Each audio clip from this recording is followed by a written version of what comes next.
Hi, Stacy here with Limelight AZ. So the last, I don't know, a couple weeks I started posting more faith-related things. I'm doing that even though it's not directly Lyme-related because that's where my heart and my mind go. When my mind is not tied up in living with Lyme disease and cannot participate with my family. Well, there's some very interesting things. Well, first of all, as I mentioned, we don't believe in a Pretrib rapture, which I think probably the predominant amount of Christians in the Christian community believe. I think there might be some that believe in mid-trib, select few, and then even fewer in post-trib. And then even fewer in some other type of version that's somewhere in between all of that. For us, we actually came to the conclusion that we did not believe in pre-trib rapture prior to even coming to Torah observance. Scripture is written in some very interesting ways. And there's lots that can be read over and over again and you just don't see it. But there's several instances such as the wheat and tares. Scripture, I'm going to give this one because I know that there's like 2 or 3 other versions of this and they're all the same.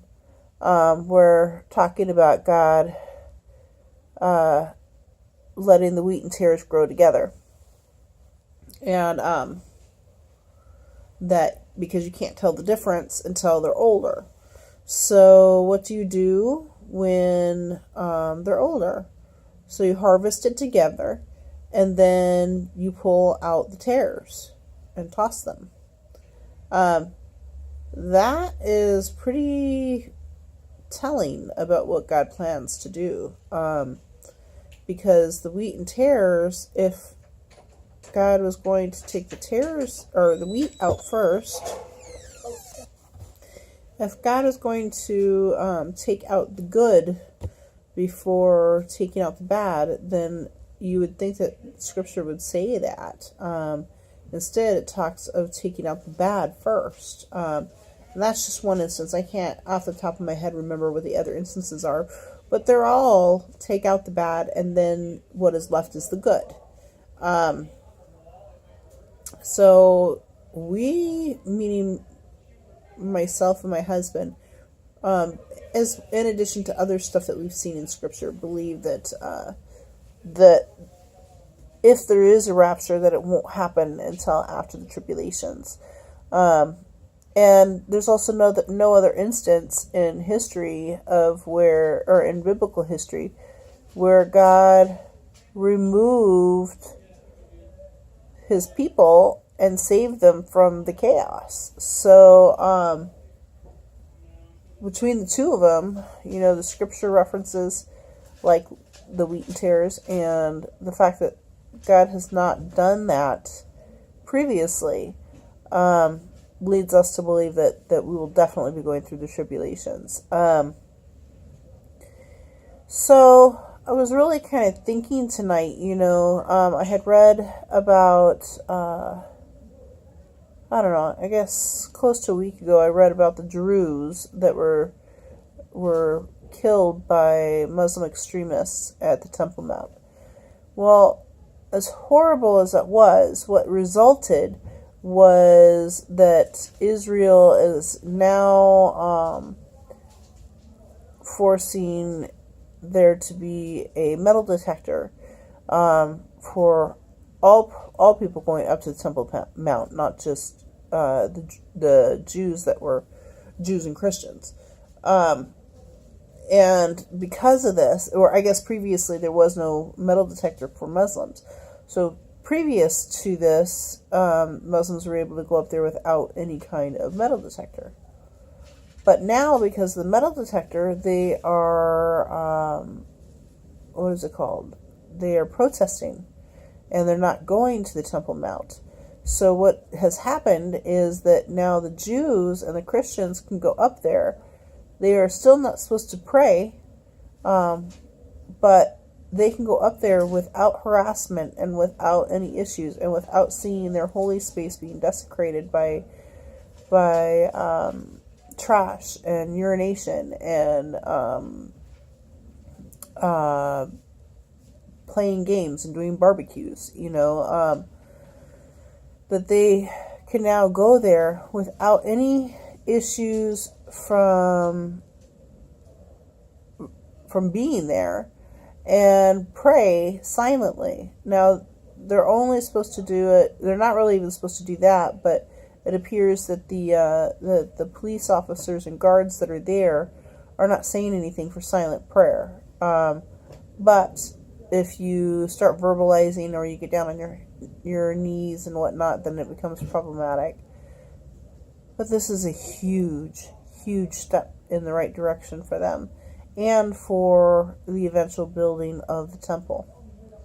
And if you're not familiar with prophecy, the rebuilding of the temple is pretty significant. There is some theories that it's not a physical temple that's being rebuilt that we need to look for in prophecy, but I am of the opinion that it is a physical temple. And so that this temple will, once it's built, will be a pretty big indicator that we are definitely in the last days. My hand is hurting today, and I'm trying to keep this blanket from being over my face. At any rate, so the fact that the Jews can go up there, or at least the moment, is a step in the right direction. That's like an indicator that things are changing. Another really big thing is the red heifer. Within Jewish prophecy, there is supposed to be a red heifer, and I'm not exactly clear on what makes this red heifer so special for sacrifice. I just know that it's important, and apparently there has not been a red heifer in 2,000 years since the last temple. But just recently, there was the birth of a red heifer, I think a year or two ago, here in the United States. And then, so that one was actually just recently shipped to Israel. There has not been a red heifer in 2,000 years. So the fact that there is a red heifer coming about right now is also a really big indicator. It's bringing loose ends together in prophecy. And interestingly, there's a second red heifer that was also born in the United States, which is still on its farm right now, but at some point will be shipped to Israel. The Jews have already begun trying to train priests for the temple sacrifices, and they have, I think they are even done with all of the stuff that will need to go in the temple. Like, they've already created that for all the things going in the temple, and the funding for building the temple is done. They just need the ability to start building. So there's all of these things that have been pointing to, we are definitely in the last days, but still not so close enough to be able to say that we're in the tribulations. Anyways, so I've wondered what will happen to those of his that have chronic illness like me. Will they suddenly be healed when the tribulations begin? Will this be the first wave of healings?